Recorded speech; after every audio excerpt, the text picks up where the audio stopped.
All right. Hello, everybody. Thank you so much for being able to make it today. So excited. I think we can get started shortly. Okay. So before we begin, I think we can go through a bit of short introductions. So hello, my name is Kelly. I'm the chair for this iteration of Prosper, and I'll hand it off to Tom.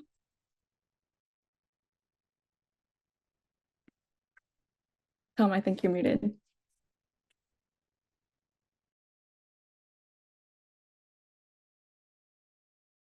Sorry, some difficulties there, but I'm Tom. I'm currently serving as the director of strategy on Prosper's board of directors, and I'm really happy to see some of you today and then see all of you next Saturday. Hi everyone, I'm Ryan Gerville. I'm currently serving as the Director of Administration for Prosper, and same as Tom, I look forward to see you guys all next week. Hello, everybody. My name is Nicholas. I serve as the Director of Sponsorship for Prosper, and I'm looking forward to seeing everybody next Saturday. Thank you for being here. All right, great. So if we go on to the next slide, I'll be taking care of the introduction for today's case webinar. So as for the agenda, we'll go through a little bit of a forward and introduction to what we're going to go over overall, and then we'll introduce the new case study. So basically, what are we going to introduce that is new, going over the presentation format, and then a bit of a new case reading for kind of like an introduction to how the case will be different this year.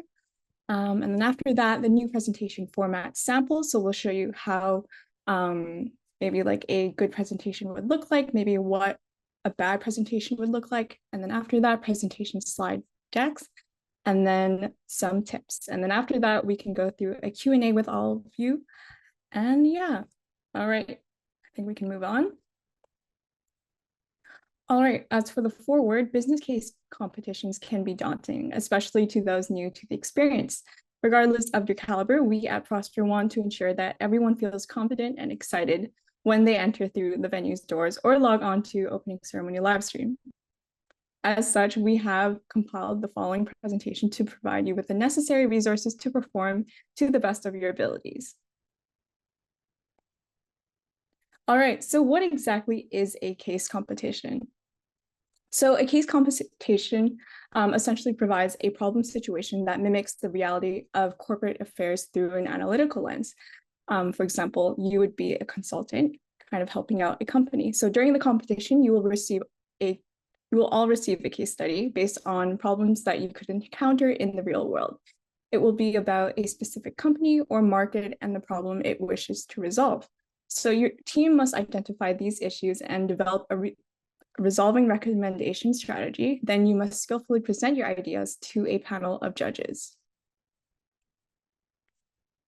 So what should you expect? A case competition exposes students to many issues found in the world of commerce. Your team must work together to analyze problems and create resourceful and innovative solutions. These solutions will need to be put together in presentation slides, and your team must then present your analysis to a panel of professionals. New case study. So what is the new case study, you might be wondering? So to better simulate a real-life consulting engagement and encourage teams to step outside of their comfort zone, Prosper 2024 will implement a brand new hypothesis and research-driven case study called the new case study. So don't worry, it is still similar to the other iterations of Strive and Prosper, so it won't change too much, but different components are there. So it'll still contain the traditional components, such as the background of a specific company or market. However, the problem will require teams to formulate their own hypotheses of the problems the company or even the client wishes to resolve. So analyzing the case. So before stepping into the competition, everyone on your team should have an assigned role. These roles differ depending on the quantity of members, including the analysis of the company or the market, the key issues, recommendations, mitigations, any things that you wish to touch on that will best provide the answer and best help the company. And so we ask you to remain aware of your assignment and take note of any information in the case that pertains to your role. So reading a case. A good practice for case analysis is a silent reading period. As soon as you get the case, take some time, read through it, formulate some ideas, and then work together as a team to solve it. So while this new format requires your team to conduct extensive external research, you should pay very close attention to what company wants to be analyzed and resolved. We also ask that you make sure to work together with your team members while reading the case and writing down any insights that you may want to share later on. Case discussion. So following the brief read, share your opinions and thought process as a team and come up with a cohesive plan on how to tackle the issues detailed in the case. After that, everyone is free to focus on their specific portions of the research slides with the preset slide template to avoid, starting from square one. And so some of the important aspects to consider while working on the case that we want you to think about is all the events that lead up to the issue, company's precedents, how they've acted before. What is the case prompting? The biggest thing is you want to answer the question being asked and not go off on a sidebar and not answer. Potential competitors, keep that in mind. Any type of consumer information, available alternatives, financials and industry are also very important, but do remember to keep in mind what the case is prompting you to answer. And next, I'll be going over the presentation format. So starting off with the essential elements, you'll find that although the approach to this judge's case will be different, a lot of the key aspects in how you convey your ideas to the judges will roughly stay the same. So in how you execute your plan, there's going to be 6 essential key points. So starting off with the introduction and issue analysis, the internal and external analysis, your recommendations, your implementation plan and your financials, your risks and mitigations, and then your summary and conclusion. So for your introduction and issue analysis, the first thing is your problem statement. You want to introduce the problem that's assigned and clear, and you want to lure the judges in and have them interested for the rest of their presentation. So this is a really important point to consider. And then with the problem statement, you want to show an understanding that you have of the underlying problems that whatever business you have will face or are facing. And so the components of this will be the title page, your agenda or an overview of your presentation, your problem and your topic introduction, which is also called your executive summary. And then you want to identify your key issues within this, and then again, have your problem statement, and you want to have that as concise as possible as well. And lastly, your objective and goals. So for your internal and external analysis, starting off with internal, a common approach that people use is the SWOT analysis. So this gives you a brief overview of what the strengths and weaknesses of your company has, and then as well as their opportunities and then threats that they're facing. After that, you have your external analysis. So there's quite a few options to choose from here. So there's PESTLE, Porter's 5 Forces, and then you have your competitive analysis and consumer analysis. And lastly, you have your issue identification.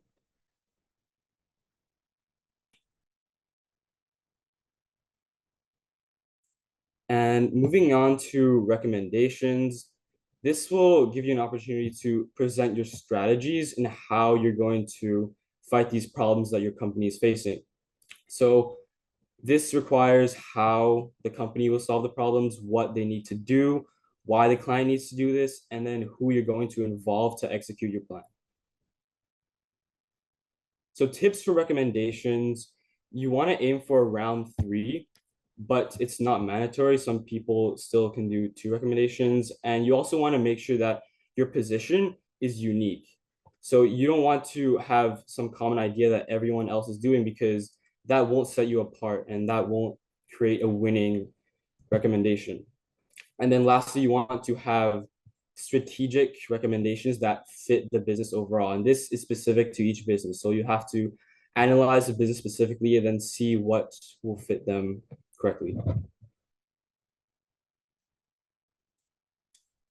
So another thing with recommendations, you can reiterate your findings from your analysis to say that, oh, so my recommendation solved this problem and we went through this, so that whatever problems that you analyze within the company, it can be shown that you've solved all of them throughout your presentation. And you also want to, yeah, again, align your solutions with business capabilities, like your strengths and weaknesses, and then your industry situational competitive factors through your external analysis. Now moving on to implementation and financials. For implementation, it's pretty simple. You want to make a plan for the future, basically, and you want to make it in a way that you can execute your ideas and your recommendations in a feasible manner over a certain time frame. And your financials, again, it's pretty straightforward. You want to have clearly laid out data, both from the case and maybe some projections from what you want to do with your recommendations and how that will impact the company's financials. And continuing with implementations, you can break the strategy again into smaller actionable steps. You have the 4 P's of marketing, so place, product, promotion, and price. And again, you want to make it feasible to be realistic and reasonable. And for a timeline, as I said before, you want to propose strategies that can align with a certain time frame. And so it can follow the scale of fiscal periods, typically by quarter. And so this is an example of our implementation for Fiji. So you can see the certain recommendations. In this case, we have 2. And then for each of them, we have steps, resources, costs, timing, and key risks.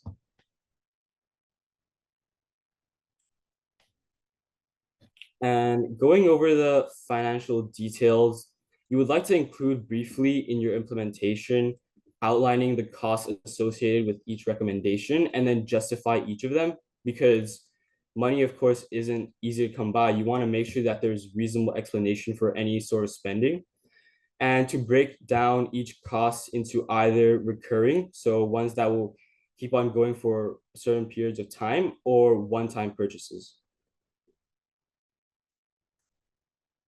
And yeah, so because spending money always have a negative connotation, you want to make sure that you have valid justification for each time you spend money. And this can be shown. So the item and then the cost, you can see, okay, tax and other legal fees, and then you see the cost in millions, and you add those up. It's pretty simple. Financials is pretty straightforward, and I'm sure a lot of you are familiar with doing other case counts before. And this doesn't really change with even with our new case study method. And again, this is an example of our cost breakdown for financials. So you have each step. So you have the one-time cost or the upfront cost, and you have the recurring cost. So in this case, it's annually, and you have the first year cost, and you have the broken down into each steps, and then it adds up to a total.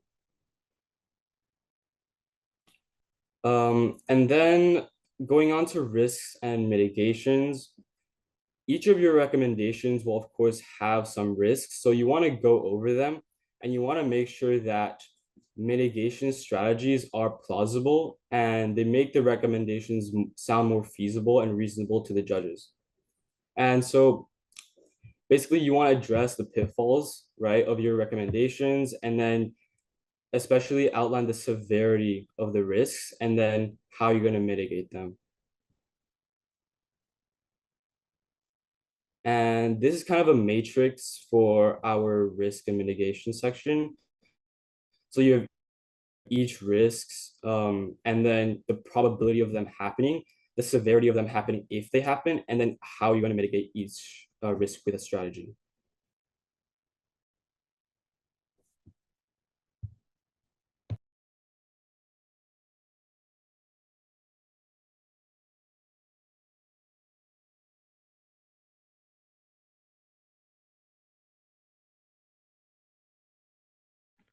Sorry, trying to find the mute button. But well, thank you so much, Ryan, for walking us through the presentation formats, or like what you would be expecting in what you're going to present next Saturday or next Sunday. But without further ado, we're going to go through a sample case reading of a sample case that we made that will be similar in format to this year's actual case study. So you can actually find the sample case at CaseComp 101. www.prospervancouver.com. It should take you to like a Notion page, and you'll be able to view the case there. But so once everyone has the case open, I'm just going to give it like 30 seconds. We'll be able to continue with our activity.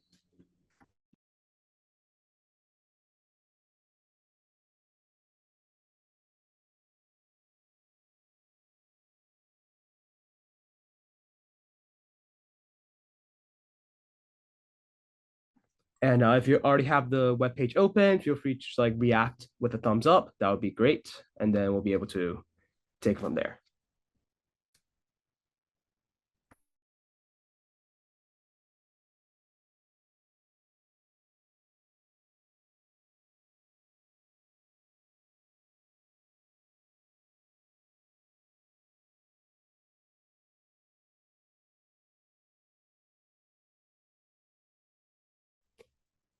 All right, so hopefully everybody has the case open. So as you can see, this is, well, first of all, it's meant to be a sample. It's not meant to be the actual case study, which is why you might be a little bit worried that it's only 2 pages long. But don't worry, the actual case study will have more information and more background on the company that you will be analyzing and providing recommendations to. But overall, first of all, you're going to be having a little introduction of who the company is. So in this case, our client today is Delta Airlines, one of the leading airlines in the world. So it's sort of like providing them with a little bit of their position in the airline industry, as well as what they're trying to ask you, who are today consultants within Prosper Consulting Group, on the issues that they might be facing. So today you've been asked by the Senior Vice President of Corporate Communication to analyze possible issues surrounding Delta.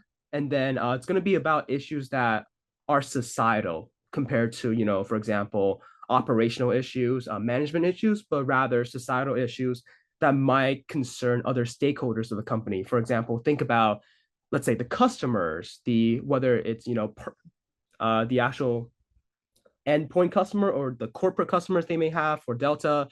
And in addition to that, their workers, that's a very big stakeholder group within the sort of like the bubble around the company, as well as, for example, think about advocacy groups. For example, Delta's an airline. They might not be doing so well in those categories, but they want to ask you to help them analyze what these issues might be and provide recommendation strategies for those. So once you scroll to page 2, it's a very clear objective that we have for you. It is to persuade your audience that your issue response plan will be strategically sound and tactically address critical stakeholders.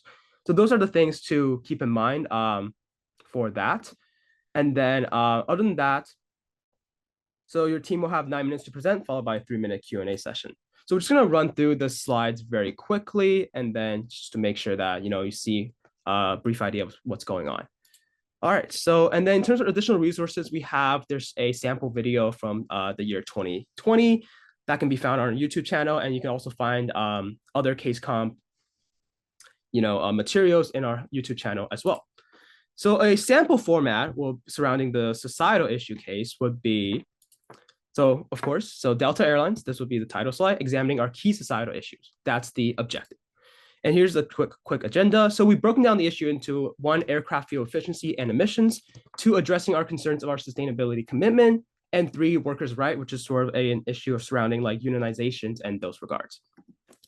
So first of all, you introduce the issue. So what's wrong with it? So there is sustainable aviation fuel within the industry, but it's not enough. And then so just going through the different problems, like Delta is falling behind in this industry, so they're not really being the leader here. And then their aging fleet is also not playing well into that image, but how they're going to address it, right? So recommendation, well, there's a short-term one, that's a carbon offset program, and a longer one that focuses on having more efficient planes. And this sort of format continues. There's like a very, very issue response style, but don't worry, that's not going to be the case for this year's Prosper. It's still going to be very similar format-wise to a traditional case competition. But yeah, so just going on the slide. So as you can see, there's the second issue, which is greenwashing, and then recommendation. And finally, workers' rights, what the issues are, what our recommendations are. And then finally, like the key takeaways. So some reminders. So this is not, like I said, not what you expect in a traditional case comp, but Prosper 2024 will be. So in your own presentation, feel free to utilize the format that you are very familiar with. That will actually serve you a lot better. And in addition to that, we have published a very detailed evaluation criteria on the Conference Ready portal, which is a sort of like a one-stop shop for all the resources you might need. How to access that will be through the password in the welcome email that all of you should have received by now. And then just, really learn what your team needs to include in the presentations. But yeah, I'm gonna pass it off to Kelly for the slide deck. For that great overview. I'll be going over firstly aesthetics of your slideshow. So while your content serves as the biggest component of assessment, ensuring your pitch deck is clean and understandable will help judges along the way of awarding you maximum points. So aim for minimal and non-convoluted slide decks so the judges can view the information clearly. And remember, less is more.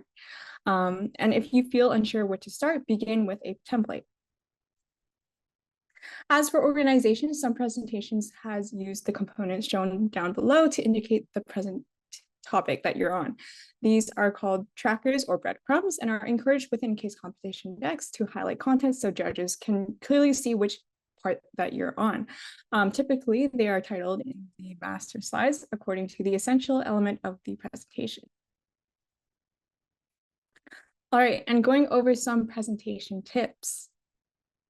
So general tips are, firstly, confidence is key. When you're up there, make sure that you are greeting your judges and presenting with a loud voice, and so that they can hear you clearly. And with that, please talk at a steady pace so that judges can really hear what you're saying, because most of the time they may be jotting down information and looking down. So they're going to be using their ears to kind of follow through with your presentations. Third, project your voice with clarity. And then aim for a strong hook and conclusion. And please remember that this year we have over 100 teams competing. So judges are going to be evaluating a lot of presentations in this one day, which is on the second day. And ensuring that your hook is memorable is really great for the judges to kind of talk about which presentations were memorable. And then include professional visuals. So make sure you're double checking your slides. And then wearing professional business attire. Don't forget to smile and greet and thank the judges. All right, thank you all so much. Do we have any questions? Please just put them in the chat and we'll try to answer that to our best of abilities.